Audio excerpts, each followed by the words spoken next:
career.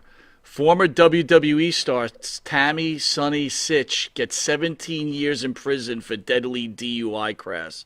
Former pro wrestler Sunny Sitch has been sentenced to 17 years in prison for drunkenly colliding into another car, killing a 75-year-old man with a blood alcohol level 4 times the legal limit. Thoughts on that, Rick? I just vaguely crossed that story the other day, so I really don't know the ins and outs of it. I remember meeting her, at one time back in around, I'm going to say like 07, '06. I was an agent guy working with the WWE, and I think she was wrestling at the time, and and might have just run into her. I really can't say much because I really don't know her. Obviously what she did was very wrong, but like I said, I just heard wind of when the story came out a couple days ago. Well, speaking of something like that, right? So obviously, no matter what forms of life, people run into certain addictions and stuff. While you were wrestling, were you ever uncomfortable wrestling with a wrestler because you might know they were on some sort of substance? And again, I'm just a fan, and No. my question would be, like Saturday night's main event when you wrestled Jake and you get dropped on your head at DDT, which I'm assuming was actual concussion that you received and pretty dangerous. Yeah, Did you have that was my concerns call. with Jake? That was not when him and I worked almost every night for God. We had a good run for almost maybe a couple of months. With I had the dragon in my corner, this guy, and he had that snake. We sold a lot of tickets. There were a lot of curiosity seekers that wanted to come out and see what was going to happen during that match. Um,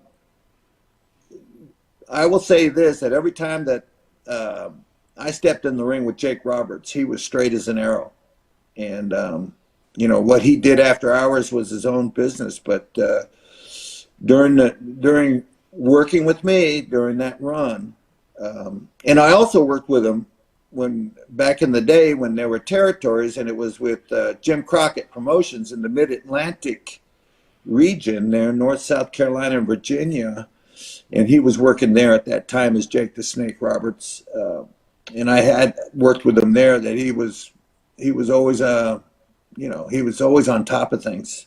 He was never ever in a bad way, or couldn't get to the ring or stuff like that. The horror stories that you hear later on. But no, I remember a comment he made, and that was, and it wasn't to me. This was something like on air somewhere. And he said, when I found out that I was going to work with Ricky Steamboat, you better get in shape.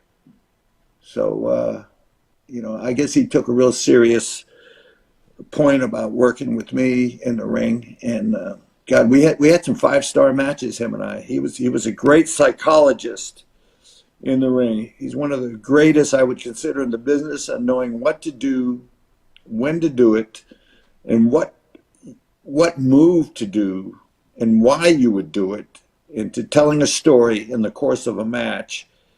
And he was able just to, on the fly, just be right on top of things. Boom, boom, boom, boom, boom. He was a great worker to work with. Now, what happened that night, though, on Saturday night's main event? Millions of people watching this show. Probably not the best Yeah. time for something to go wrong. What did happen? Well, I don't remember how the talk came out about DDT on the floor, and I'm thinking, best is my memory. This old nugget's been dropped a few times, so I made the suggestion, and I know Vince was there. They had those cushion pads all around the ring. I said, you need to pull that. You need to jump me, beat me up, pull the pad away, expose the cement floor, and then DDT me on the cement floor. And Jake was like, no way. He said, it may kill you. And I said, whenever you got DDT, you get your hand down there in time to protect yourself. So I said, don't worry, I've taken your DDT. I said, I'll get my hand down there and, let's make it real. Well, he went to DDT me and I didn't get my hand down there in time and it was real. Oh, Jesus. It felt like a hand grenade went off in my head. And, even to this day, he tells people, he says, yeah, Steamboat was knocked unconscious. I had to pick him up like a rag doll and drag him into the ring. And we've had talk about it and we've had laughs about it. And I said, Jake, I was never knocked unconscious. I had all my faculties. I was limp because that's the way you're supposed to be if you ever get DDT'd on the floor. If the fans saw me help you pick me up, get to my feet, help you roll me in the ring, I don't think it would have the impact. So I went like a limp noodle for the reason that was what would happen if you really I really got DDT'd on the cement floor, but I had all my faculties and I wasn't knocked out or anything. But he thinks that I was knocked out because I wouldn't have, I was limp when he picked me up and tried to get me in the ring. He said, "Man, I almost dropped a nut trying to get you in the ring out there, man." Almost got a hernia. He's, damn. I said, "Well, that's you want it to be, make it look real. That's realism right there." But I was good. Yeah. Let me ask you this. My own noggin swelled up pretty bad, and I didn't get black eyes till maybe about 2 days later when the blood finally started to move around. And boy, I looked like Neanderthal man with my forehead stuck way out there, like. Yeah, well, worked pretty well.